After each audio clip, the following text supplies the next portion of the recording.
I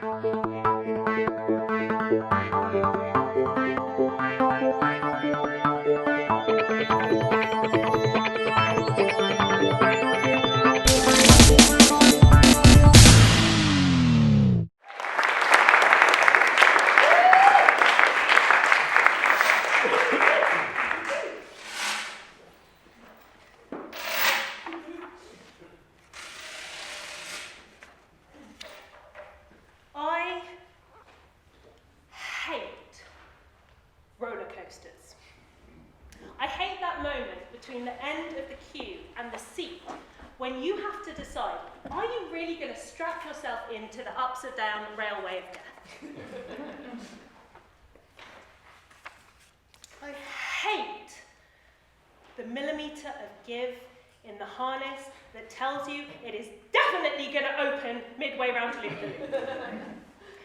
And most of all, I hate the click, click, click, click, click, click, pause before you fall. It's just the truth about me. I really, really hate roller coasters. Something else about me is that I could never be a businesswoman. One, I'm really bad at maths. 3, I'm really bad. 6, I'm undisciplined. And all of this together basically means I will never be able to work for myself, much as I might like to. I'm just not good enough to be a businesswoman.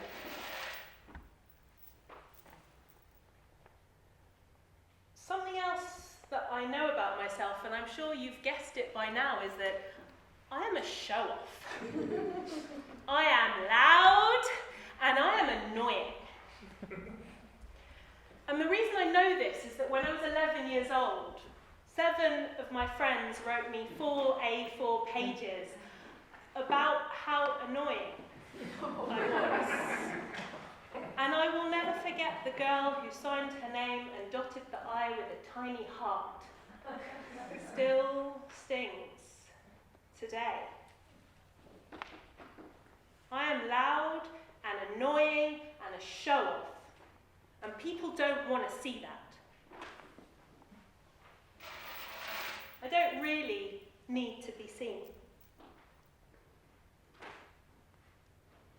One more thing I'm going to tell you about, and you'll have to bear with me now, is that I don't wear makeup.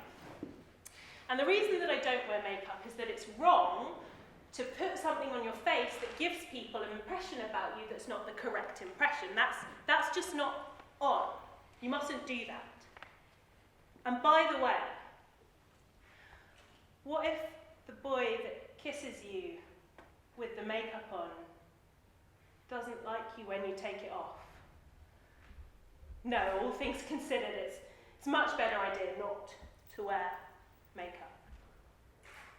But a couple of years ago, I was invited by a friend to join her at a House of Colour consultation. And that means that you go along and a guru tells you what colours you're supposed to wear based on your skin and your type. And I had some money to spend, so I said, all right, I'll come with you. We met at High Street Kensington and the Tube, and we walked and we got to number 17, Ilchester Mansions, and we rang the bell and we were buzzed in. And the wooden steps echoed your footsteps on the way up. And standing at the top of the stairs was Morag. Late 60s, sharp silver bob, radiating elegance. And she led us in to her boudoir, and we sat nervously on her purple sofa. And on the coffee table were an array of Tunnocks tea cakes. And I had never tried a Tunnocks tea cake before, but I did, and they are delicious. And she said, so, Jojo, what brings you here today? And I said, well, so I've come with my friend, and, I wear a lot of black, and I want to change that. But just so you know, I don't wear makeup, so just leave that bit out. It's not something that I do. And it's possible that a little shadow passed across Morag's brow, but maybe not. And she asked me to sit down. And I sat in the chair in front of a full-length mirror. And what happens in a house of colour consultation is that the consult woman drapes fabrics around your neck. And she says, look into your eyes, Jojo. What do you see? White or cream? White or cream? And I kid you not, something happens to your eyes. In certain colours, they sparkle, they look bright and they look awake. And in other colours, they look a bit drab and jaded and tired. And she taught us about the Thursday colour. Everyone needs a Thursday colour. Thursday colour is the colour you wear on Thursday if you want to call in sick on Friday. Works every time. So I've got about 450 fabrics draped over my neck, and I'm choking slightly, but it's become clear to me that certain colours look better than others. Fortunately, black is still allowed. But she says, George, do you want the bad news? Or do you want the really bad? The bad news is, Jojo, you have to wear lipstick. And the really bad news is, you have to wear it all the time. She takes from her box of tricks a tube of number 28 lipstick. Now, when I was about 14 years old, I did actually try on some lipstick, and I looked for the colour that I knew was the most grown up, and that's burgundy. And I don't know if you've ever seen a 14-year-old girl in burgundy lipstick, but I decided, quite rightly, that I looked like a sex doll. And that was genuinely inappropriate, and I wasn't going to do that. So I looked at this radioactive, glowing red lipstick, and I knew that it was going to be on my lips for all of 10 seconds. But I'd spent my money, and I was there, and I was in. So I took the lipstick from her hand, and I leaned forward into the mirror, and very clumsily, I applied the number 28.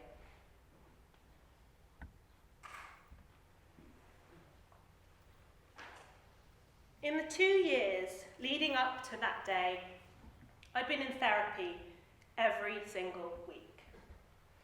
I'd met this amazing therapist who I, of course, fell slightly in love with, because that's what you do. And we'd been unpicking together why the heck I was so incredibly unkind to myself. Why I told myself I don't, I can't, I hate. We'd been unpicking my childhood. We had been unpicking the 4-year relationship that had stripped me of my self-esteem and my belief and my joy. We'd been looking at why I was in a job where I felt mediocre and unfulfilled, and I had in front of me the building blocks of myself all over the floor.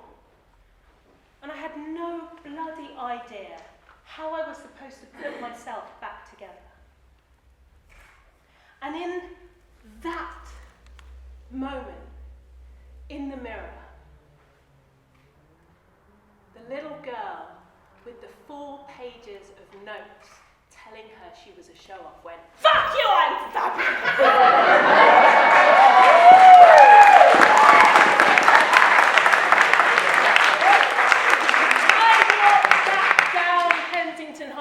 With my number 28 on my mouth, and every fucking person was looking at me, and God, I loved it.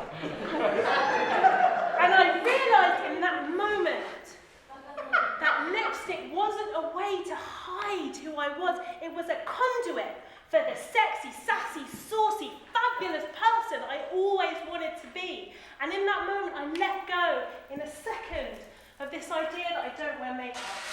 Now, boys, as fabulous as you would all look in bright red lipstick, this has nothing to do with whether you choose to wear makeup or whether you don't.